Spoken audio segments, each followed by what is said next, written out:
Welcome to Sunita study zone. আজকে আমাদের সকলের জন্য একটা খুব ভালো খবর রয়েছে, সেটা হলো আমরা যে কয়েকদিন আগে বেশ কয়েকদিন আগেই যে এসআইয়ের পরীক্ষাটা দিলাম, সাব ইন্সপেক্টরের পরীক্ষাটা দিলাম, তো তার কিন্তু রেজাল্ট বের হয়ে গেছে। দেখতেই পাচ্ছ তোমরা রেজাল্ট অফ প্রিলিমিনারি এক্সামের রেজাল্ট রয়েছে।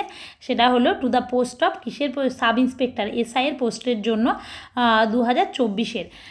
তো এই যে পরীক্ষাটা রয়েছে তার প্রিলিমিনারি রেজাল্টটা তোমরা যাও গিয়ে চটজলদি দেখে নাও। তো চ্যানেলের লিঙ্ক দেওয়া থাকবে, সেখানে গেলেই প্রথমে লিঙ্কে ক্লিক করলেই তোমরা দেখতে পারবে যে অ্যাপ্লিকেশান সিরিয়াল নাম্বার দিতে হবে। এটা তোমরা অ্যাডমিট কার্ডে পেয়ে যাবে।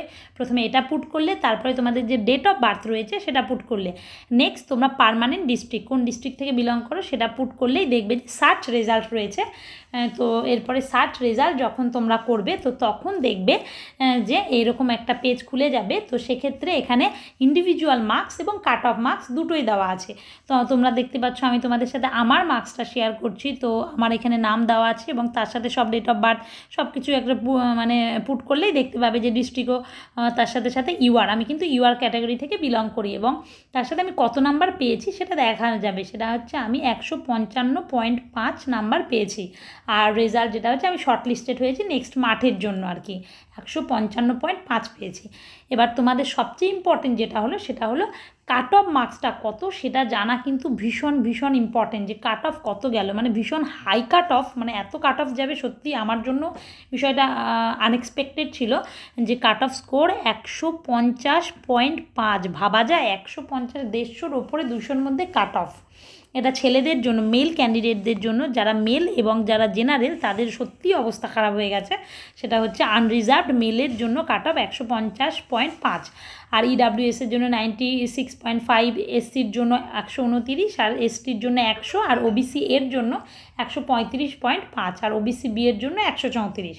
তারপরে আসি যে ফিমেলদের জন্য কতটা কাট অফ গেছে। ফিমেলদের জন্য কাট অফ গেছে সেটা হলো 138.5, কারণ ফিমেলদের জন্য একটু কম কাট অফ থাকে, 138.5 গেছে। আর হচ্ছে 138.5 গেছে, আর আমি পেয়েছি 155.5। আর ইডাব্লিউএসের জন্য এবার 97, তারপরে এসসির জন্য 118, আর এসটির জন্য যেটা সেটা 110। এসটি কিন্তু ছেলেদের থেকে মেয়েদের কাট অফটা বেশি গেছে। আর ওবিসি এর জন্য 118, আর ওবিসি বির জন্য 120 গেছে কাট অফ।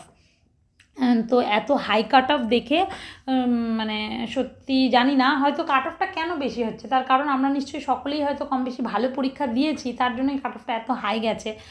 তো তোমরা যারা যারা পাস করেছো, কোয়ালিফাই করেছো, তারা অবশ্যই আমাকে জানিও কমেন্টে, আর কে কত নাম্বার পেলে সেটাও জানাতে পারো। আর আমার আরেকটা বিষয় জানার ছিল তোমাদের থেকে, সেটা হলো আমি তো মাঠের জন্য কোয়ালিফাই করেছি। এবার সেক্ষেত্রে আমার হাইটটা 160, আমি প্রথমে এর ফর্ম ফিল আপটা করেছিলাম। আমি কোনোদিনও পুলিশের পরীক্ষা ফর্ম ফিল আপ করিনি, ডাব্লিউবিসিএসটাই আমি মেনলি দিই আর কি। পিএসসির যে এক্সামগুলো হয় সেগুলো 2-1টা, তার মধ্যে মেনলি ডাব্লিউবিসিএস তো করেছি ফর্ম ফিল আপ। তখন আমি কিছুই জানতাম না, হাইট ওয়েট কোনো বিষয়ই জানতাম না। তো তারপরে এখন জানছি যে 160 সেন্টিমিটার হাইট প্রয়োজন, তো আমার তার থেকে একটু কম রয়েছে। তো আমি জানি না যে আমার এখন মাঠে গিয়ে কি হবে, ওই হাইট কি কিছু কনসিডার করে নাকি যতটা হাইট ততটাই প্রয়োজন, তার থেকে কম হলে হয় না। তো তাই তো লেখা আছে আর কি। তো তোমরা যারা এর আগে মাঠ ফেস করেছো, মাঠে গেছো, তারা আমাকে কিন্তু জানলে অবশ্যই কমেন্টে জানিও, কিংবা যারা অলরেডি এই চাকরিতে কর্মরত রয়েছে তারাও যদি ভিডিওটা দেখে থাকো জানিও যে 160-এর কম থাকলে আমার কি মাঠে যাওয়া উচিত না যাওয়া উচিত নয়। আর ওইদিকে প্রথমে কি হাইট ওয়েট মেজারমেন্ট করে তারপরে কি রান হয়, দৌড় হয়, এই বিষয়টাও একটু জানিও। কারণ কি আমি যদি হাইটে বাদ পড়ি সেক্ষেত্রে আমি তো দৌড়তেও পারবো না, বেকার গিয়ে লাভ নেই। কারণ আমার পিএসসির হচ্ছে ক্লার্কশিপের যে পরীক্ষাটা রয়েছে, প্রিলিমস পাস করেছি, সেটা মেন্স রয়েছে ডিসেম্বরের 28 তারিখে, তো চাপ হয়ে যাবে একটু। তো তোমরা কিন্তু কমেন্টে এই বিষয়টা জানালে আমার ভীষণ উপকার হবে।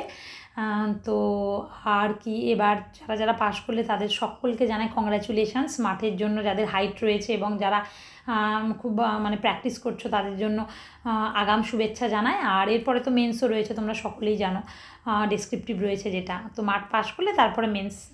আর এরপরে কিন্তু আরও অনেক এক্সামই রয়েছে, যারা পাস করোনি তাদেরও আশাহত হওয়ার কোনো বিষয় নেই, কারণ এরপর অনেক এক্সাম রয়েছে। আবার হয়তো এসআইয়ের ফর্ম বেরোবে, তার সাথে সাথে নতুন করে আইডিও, মিসলেনিয়াস ক্লার্কশিপ সবই হয়তো বেরোবে, তার সাথে ডাব্লিউবিসিএস রয়েছে।